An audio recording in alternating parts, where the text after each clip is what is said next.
Salve, salve, minha gente! Estou aqui hoje, aqui na Brasil 2022, Rede Brasil 2022, com ele, economista, mestre e doutor em economia política, ex-diretor da Faculdade de Economia e Administração da PUC São Paulo, doutor Antônio Correia de Lacerda, seja bem-vindo!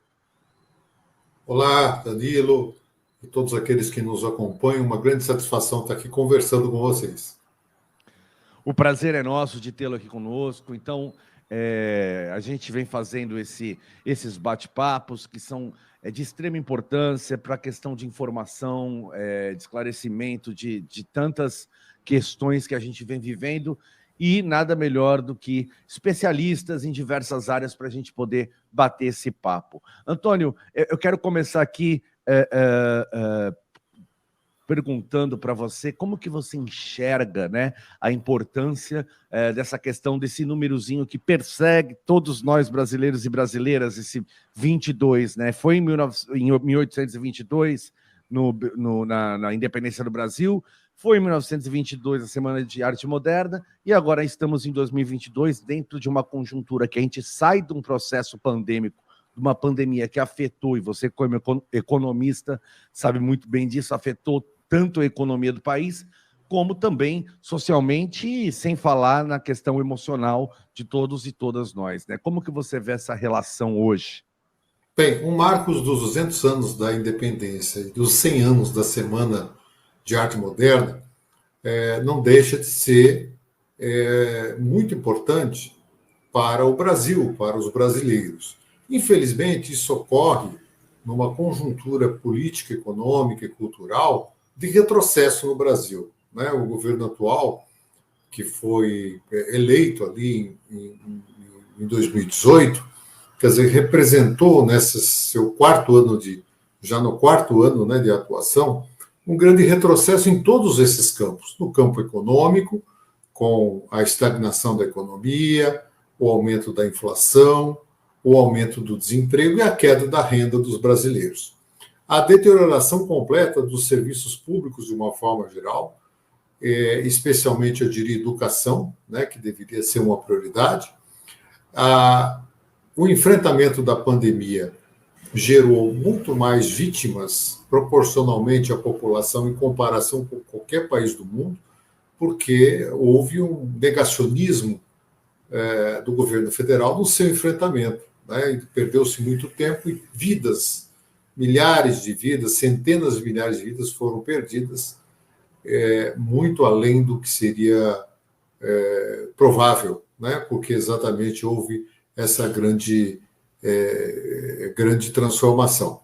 E do campo cultural, quer dizer, uma pauta dos chamados costumes, né, de valores e costumes extremamente retrógrada, baseada em fake news, baseada em falsos valores, né?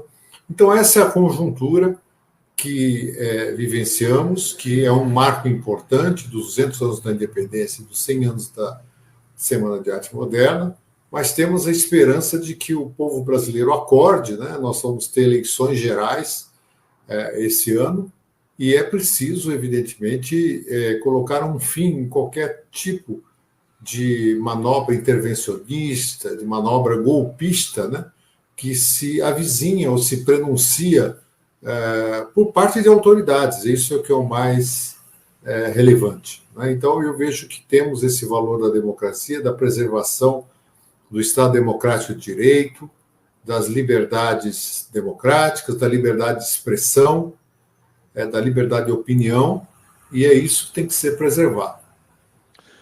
Antônio, a gente vê historicamente, né, até como historiador aqui, eu tenho esse olhar histórico de ver como que esses ciclos vêm acontecendo e acontecem dentro da história, né? Esse extremismo do jeito que a gente vive hoje, né? Eles aparecem, parece que eles saem do armário, né? De vez em quando eles brotam e entram num frisson danado, assim, destilando o seu ódio com todas as categorias e classes sociais, né? Não tem distinção, não importa se a pessoa é de uma classe média, classe alta, classe baixa, eles saem destilando ódio, uma cultura racista, machista, todos os istas que a gente vê, que parece que eles vão se retraindo e de repente eles brotam. Você enxerga assim também esse ciclo, que essa forma?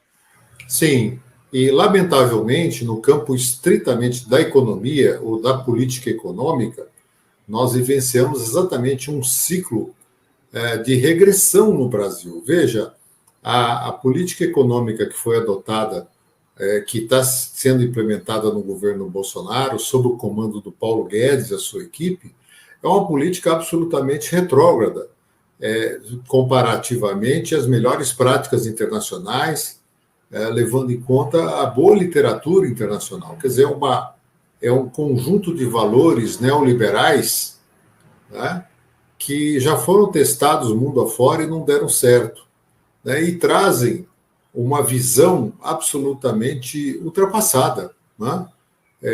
A maior parte dos países já superaram esse falso dilema entre Estado ou mercado, na verdade são os dois que têm que atuar, de uma falsa abertura comercial, que é só retórica, né, mas não é praticada no mundo todo, numa visão de privatização selvagem que não resolve a questão da segurança, né, do fornecimento de serviços públicos, especialmente dos monopólios, né, que são controlados por uma única empresa, e também há um descontrole muito grande do ponto de vista da inflação. E a inflação, a gente sabe que é o pior dos impostos, né, que ele onera especialmente a população mais pobre, né, porque o que sobe é tarifa pública, alimento, né, energia, combustíveis, que tem um peso na cesta de consumo das pessoas de menor renda, né? Por isso que é um mecanismo perverso. E fazendo a transversalidade até com as áreas culturais, recentemente o presidente ele vetou, né, a segunda fase das leis Aldir Blanc e Paulo Gustavo, que são leis que vão investir dentro da questão cultural. E as formas que a gente enxerga, e muitas vezes até essas próprias pessoas que estão no poder enxergam a cultura, é simplesmente um evento. E, na verdade, a gente sabe que não é um evento que mexe com a economia de todo um país e mexe com uma série de campos de trabalho aí que a gente sabe que tem os técnicos, tem, né? E fora que é um instrumento que não deixa de passar e fazer essa transversalidade também com a educação, né? Que ele leva a informação. Esses dias a gente estava tendo uma conversa lá nos Estados Unidos, ele investiu em um determinado momento ali, no começo da década de 20, investiu absurdamente na indústria cinematográfica, uma série de coisas, e hoje a gente vê o tamanho que isso é dentro dos Estados Unidos, o quanto que mexe com a economia dos Estados Unidos e do mundo inteiro, né? E a gente aqui, a gente tem essa forma de lidar com a cultura, principalmente essas pessoas que hoje estão aí dentro do governo, dentro da máquina do Estado, e vetando um projeto de 3 bilhões que seria destinado para a cultura, que foi aprovado no Senado. Como que você enxerga isso, Antônio? Essa é uma visão muito restrita do papel da cultura, do papel da educação no desenvolvimento. Em 2020, nós comemoramos o centenário de nascimento de um grande economista brasileiro chamado Celso Furtado, que tem obras interessantíssimas sobre a formação econômica do Brasil e também sobre a formação da nossa cultura. Lembrando que o Celso Furtado ficou exilado mais de 20 anos e quando retornou ao Brasil na redemocratização, ele assumiu o Ministério da Cultura, quer dizer, de tanta importância que ele dava a esse tema da cultura. Então, cultura e economia tem tudo a ver, e o Celso Furtado falava muito no erro que era a mimetização dos padrões de consumo dos países desenvolvidos. Ou seja, a imitação de padrões de consumo de países desenvolvidos no país pobre, como o Brasil, que ele chamava de subdesenvolvido, como um estágio de subdesenvolvimento. Não é? E recorrendo a um grande artista popular, Plínio Marcos, ele dizia que um povo que não preserva as suas tradições jamais será um povo livre. Então, se nós queremos uma economia pujante, nós dependemos de uma cultura, não é? E de uma educação adequadas ao que desejamos como nação, né? Então, essas coisas se interagem. Veja, sob o argumento do corte de gastos de 3 bilhões de reais, isso é basicamente o que se gasta em alguns dias no financiamento da dívida pública, com o pagamento de juros, né? Com os juros subindo muito, o Estado é devedor, e esse ano o custo de financiamento da dívida pública deve passar de 700 bilhões de reais, né? Então, nós estamos falando de alguns poucos dias de custo de financiamento de dívida pública, quer dizer, uma visão muito pequena do que representa, do que representaria, né? Todas as ações de incentivo à cultura no Brasil. Até antes de ir para o próximo tema, fazer um parênteses aqui, você falou do Plínio Marcos, e eu sou de Santos, né? E esses dias eu estava falando assim, eu conheço todos os cenários dos espetáculos que o Plínio escreveu. Eu fui ator do filme Querô, né? Fiz o filme Querô, tive a alegria de fazer esse filme. E eu falei assim, em Santos, tu anda em Santos e conhece, que ele fala, sou das quebradas do Mundaréu, lá onde o vento faz a curva, as pragas. Eu falo assim, cara, eu já conheci cada pedacinho da obra do Plínio só de ver os lugares que ele vai se baseando para... Mas por falar em cultura, a gente está aqui também num centenário da Semana de 22, além de Celso Furtado e além de Darcy Ribeiro, não esquecer de Darcy Ribeiro, grande antropólogo. E na Semana de 22, né, que propunha justamente essa ressignificação. Eu costumo dizer, nós somos filhos da Semana de 22, filhos e filhas. Ao que pesa, a Semana de 22 tenha sido uma semana feita por um grupo de classe média, intelectuais, etc. Obviamente, a gente não via a periferia em cima do palco, né? Mas ela trouxe uma mudança significativa, pautou uma questão muito significativa, que é a transformação cultural, a origem do povo brasileiro e o que somos, né? Tanto que depois em outros movimentos como a Tropicália e Mangue Beat, tantos outros que foram fazendo isso. Como que você enxerga essa importância desses centenários, né? A Semana de 22, aí Darcy Ribeiro, Celso Furtado, mas assim, tudo está de certa forma interligado, né, Antônio? Está interligado, até porque, né, Danilo, vamos lembrar que a Semana de 22 nos trouxe a visão da antropofagia, não é isso? Que era deglutir as culturas alienígenas e transformá-la, tropicalizá-la junto com o nosso conhecimento e adaptando a nossa realidade. E esse processo também vale para a economia e a nossa visão de desenvolvimento, né, sobre todos os aspectos, porque desenvolvimento não é só econômico, ele é social, ele é ambiental e cultural, não é? Então, nós precisamos de criar um conceito de nação que abranja todos esses aspectos, porque eles são interdependentes, não é? Daí a importância dos artistas, dos intelectuais, da visão econômica que vai além da questão do mercado financeiro. O mercado financeiro é importante, mas é preciso ir além disso, né? Eu achei interessante também que você lembrou dos cenários de Plínio Marcos, e eu gosto muito de música brasileira, e duas iniciativas de Plínio Marcos me chamaram muita atenção. Primeiro, o espetáculo que ele montou aqui em São Paulo, Plínio Marcos e os Batuqueiros, né? Pegando sambistas de São Paulo tradicionais e desenvolvendo grandes trabalhos com Talismã, Toniquinho Batuqueiro, Oswaldinho da Cuíca e vários outros. O Oswaldinho ainda vive, felizmente, né? E também o espetáculo que ele montou em homenagem a Noel Rosa, chamado Poeta da Vila e Seus Amores, que ficou em cartaz durante anos no Teatro do SESI, né? Então, são essas iniciativas, sem nenhum saudosismo, que nós precisamos de preservar, resgatar e atualizar para o debate atual dos desafios que se apresentam para a economia brasileira, para a sociedade brasileira.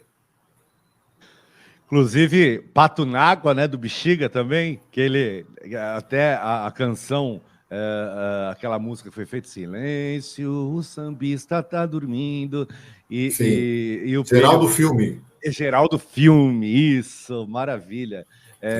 Quando o Pato n'Água faleceu, né? Exatamente. E aqui a gente tem essa questão, quero até fazer uma citação aqui do Oswald de Andrade, que ele traz no seu manifesto antropófago, né, ou antropofágico, né, porque tem pessoas que falam antropófago, outros falam antropofágico, e de certa forma as duas estão certas, né? Ele fala que só a antropofagia nos une socialmente, politicamente, economicamente. E ele ainda tem um texto que no começo mesmo ele coloca: a única lei do mundo, expressão mascarada de todos os coletivismos, todos os individualismos e todos os tratados de paz, que é, né, uma coisa que, na verdade, todos nós acabamos, de certa forma, praticando a antropofagia cultural, né? Pelo amor de Deus. Exatamente, exatamente. Né, Danilo? E talvez até a gente pode dar aqui uma dica, se é que a gente pode dar uma dica aqui, mas eventualmente as pessoas mais jovens, ou mesmo aquelas que não são tão jovens, mas que não tiveram a oportunidade de ver, existe um documentário muito bem feito sobre Geraldo Filme, né, que hoje em dia com as plataformas aí estão disponíveis. E tem um filme do José Mariani sobre Celso Furtado, chama O Longo Amanhecer. Então, para quem quer conhecer mais esses personagens brasileiros, né, pode assistir esses documentários que eu acho que vale a pena. Antônio Correia de Lacerda, eu acho que a gente ficaria aqui muitas horas conversando de muita coisa e com certeza quero muito que você volte aqui no programa, porque é um prazer enorme tê-lo aqui com a gente. Quero agradecer você ter aceito o convite e já está feito o convite para você retornar, né? Porque a gente já percebi que tem papo aí para dias, né? Olha, essa temática Brasil me encanta muito, né? Desde a economia, a cultura, a música, o teatro, o cinema, e eu acho que isso que nos move, e a gente tem uma riqueza muito grande aqui para expandir, e é muito importante, como eu falava no início, da preservação, não é? Desse ambiente favorável de liberdade de expressão, de liberdade de opinião, que é fundamental na democracia. Muito obrigado, Antônio Correia de Lacerda, por você estar aqui com a gente. Quero agradecer mais uma vez. Muito obrigado. Seja sempre bem-vindo. A casa é sempre sua. Nossa! Perfeito. Uma satisfação ter falado com vocês. Grande abraço a todos. Um abraço.